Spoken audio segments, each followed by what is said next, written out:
Hey guys, welcome back to Rocket Team Motorsport here with another video. This time it's time for Race 2 at France. Let's see how this one goes.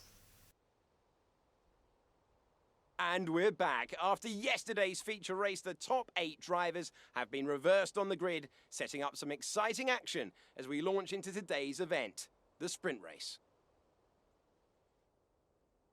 Alongside me today, I'm delighted to welcome back to the commentary box the 2012 GP2 champion, Davide Valsecchi. There looks to be a challenging race ahead of the drivers today, Davide. With that in mind, what are you looking out for today? Well, Alex, I want to see how the drivers at the back of the grid are going to roll up. They'll need to make an impact in the early stages, and they're probably hoping for a bit of luck at the start. We may see some bold maneuvers out there today. So, guys, there you have it. Now then, let's get into this one. See how well it can go with the 5 red lights here at France for race 2. Race 1 didn't go according to plan. We get a terrible start again here, dropping down the field straight away. Ragnarson has got us, and it looks like Cardolin is going to get us as well heading into turn 1. We're going to go around the outside though, so we can get Cardolin back and maybe a few other positions. Heading around turn 1, we're going to send it up the inside. We backed out of that one. A little bit of contact there between me and Ragnarson, but clean start from everyone so far heading into this race. Landing into the right-hander here, going to go for a huge dive bomb on the car on my left there. That was Boschung, and we've almost hit the back of Sette Camera there. The AI taking it very cautious. We're going to send it up the inside of 4 cars, and we get that position done. We're into P11 already. It's not quite the points, but it's something which is near enough. And we almost lose the car out of that corner. That is going to really damage our momentum here, heading on to the start finish straight. Surely De Vries, the person we had contact with in race 1, is going to have a go at us. There's contact to me, De Vries again. That's almost caused a massive crash to me and Sette Camera.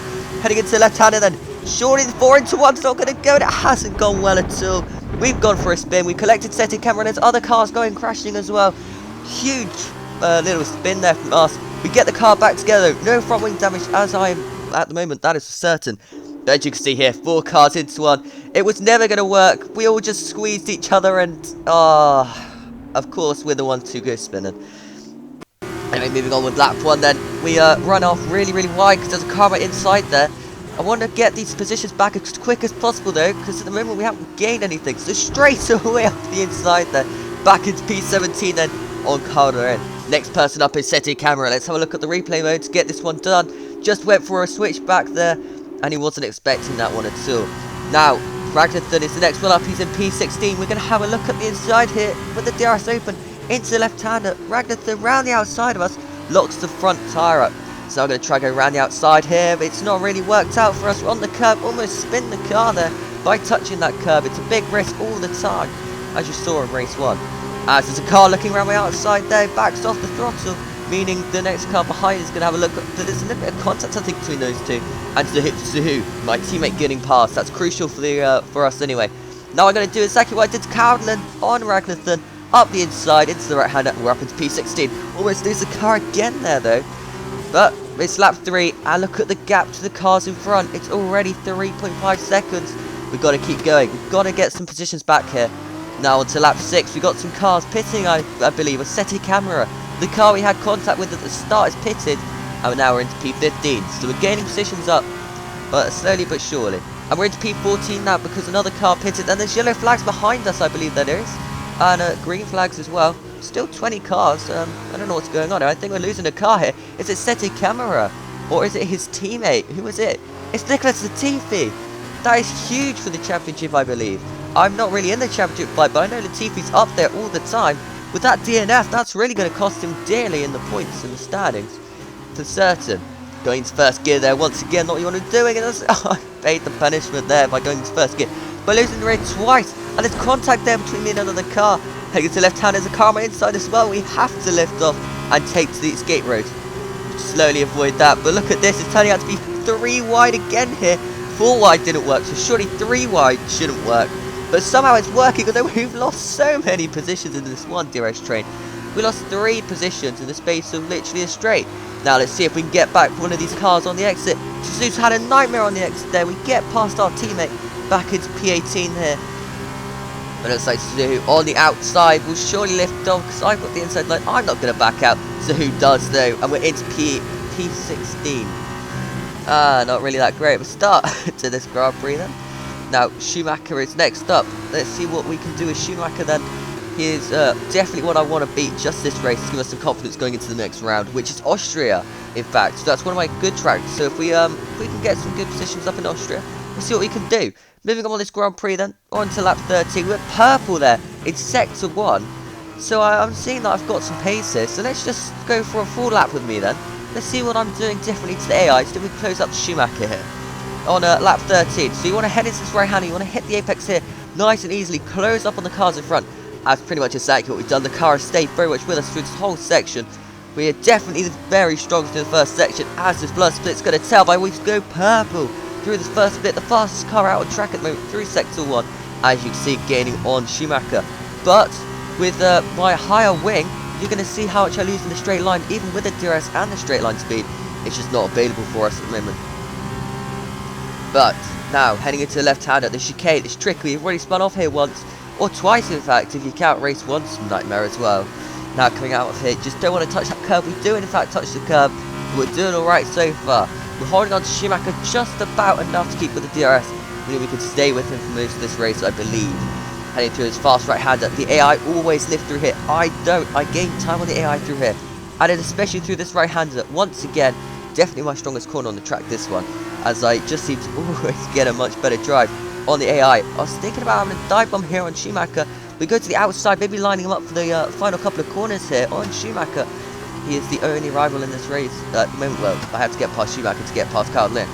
And yes, that is Carl Lynn again, by the way. We have been battling him for most of this race so far, and it's continuing. Now, going around the last corner, then you can just see how much we've gained on Schumacher. But we just lose all on the straight line speed, and a little bit on the exit of the final corner, hasn't it? But it was mainly on the straight line speed that I'm losing out here. Heading across the line then, that's our fastest lap so far, and spoiler alert, first lap of the race, I believe that one is. But yeah, stayed on board for that full lap. Let's see if we can get Schumacher then. We are closing him up here. Well, we haven't really, we've lost some time. Mazepin is out of the race, and he's in front of us, so that at least has some more positions are being gained here. We can maybe get a point out of this, the cars keep DNFing. We've still got 6 laps to go.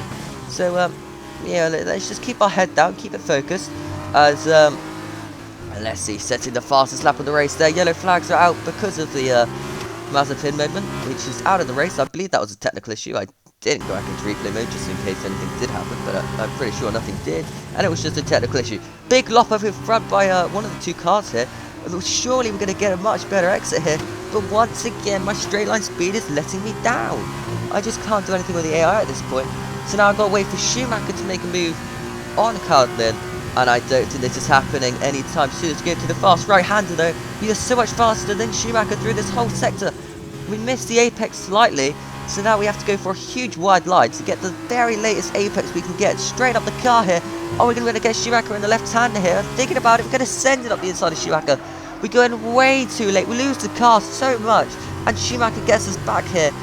And yeah, and sadly, I'm now out of the DRS range of Schumacher pretty much. And as you can see from the replay camera mode, you can just see the move was on. But I missed my braking point a little bit there, and Schumacher missed his as well. On to lap 19 then, you can just see how the tyre wear has gone away from me. The cars have gone away from me, and I'm being caught by Zahu, my teammate. With 2 laps to go in this Grand Prix, and we've got a DRS failure. That's brilliant. Yeah, you love to see it really. I mean, I'm glad it happened now and not earlier on in the race when I needed it. But if I did stay with Schumacher and Carl Lynn, with a DRS failure, I wouldn't have been able to stay with them at all. So, I mean, it was one of those races that I'm not really too disappointed on. As, yeah, a race to have a DRS failure. Why France? To be fair, this weekend's not gone too badly. It went better than Monaco. We all remember Monaco. A lot of DNFs at Monaco. Well, not for me, but for the actual drivers themselves. I mean, I did alright at Monaco, actually. Well, no points at Monaco, of course, and no points here by the looks of it. As we go on to the last lap of the race, P15 is no points again. So we've got no points in the last 14 races. Yeah, okay. No, we've got no points in the last 4 races. And since then we were on the podium at Spain and in other places. But sadly it looks like this is going to be the end of our ride as we lose the car. I was going to beat my fastest lap, and we spun it. We just put the power on too early. And now look at this. Sete Cameron's got past the Who, and it's on the hard command tyre. But I need to get this car going so we can stay in front of Sete Cameron and get this P15. Green flags are out. Seti Camera, the much better exit, is going to go to the outside here. We squeeze him a lot there. Probably squeeze these drivers a bit too much today. But it's just the attitude that I'm breaking in. I think I wasn't being too much regressive recently, and I thought I'd show my nose. As Seti Camera then gets the move done out of the chicane, and surely he's going to keep this position, as I've literally got no tyre wear left or anything like that. But we are going into my fastest section of the track. These two right-handers, as the AI lift through here, Seti Camera's done exactly like that. Now up the inside of the right-hander, I didn't think I would go for this one on the last lap of the race, but we are going for it on the last lap of the race. To get the position back on Seti Camera, we got the position done, but we lose the wrist slightly out of that corner. Now what is Seti Camera going to do with only a couple of corners left in this Grand Prix? And one of his overtaking opportunities gone right there. Now the next opportunity is a Plaza corner, and this is a tricky one for me to defend, I have to admit.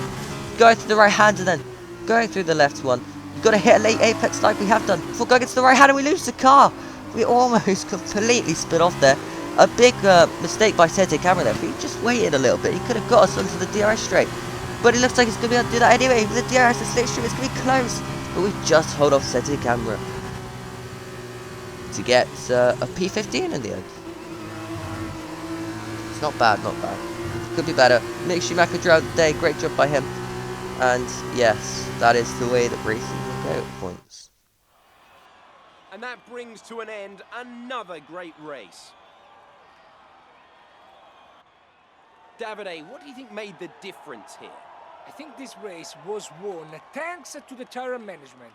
You have to remember, it's not just about going as fast as you can. It's about consistency. It's about maintaining your speed over an entire race distance. So being able to keep the lap time competitive while still respecting the tyres, that's where they won today.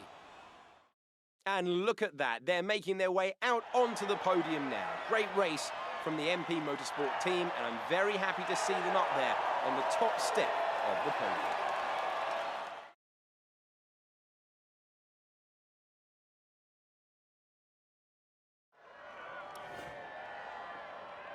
So then, it's time to see how this result affects the Drivers' Championship. The lead at the top has come down after a poor result for our points leader. And so, driver of the day then, Davide Valsecchi, who do you think you'd go for? Very difficult, but I'll say Jordan King.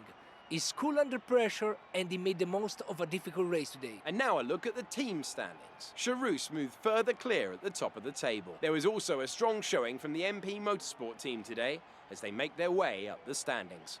There will be plenty more twists and turns to come this season. I hope you'll join us at the next race when Formula 2 returns. So, there you have it, guys. That was my race. Here is the race director and all my lap times, with a couple of warnings, I have to admit. So yeah, not bad, not bad. Could have been worse. Thank you guys so much for watching. Have a great rest of your day, and enjoy the new year. Goodbye.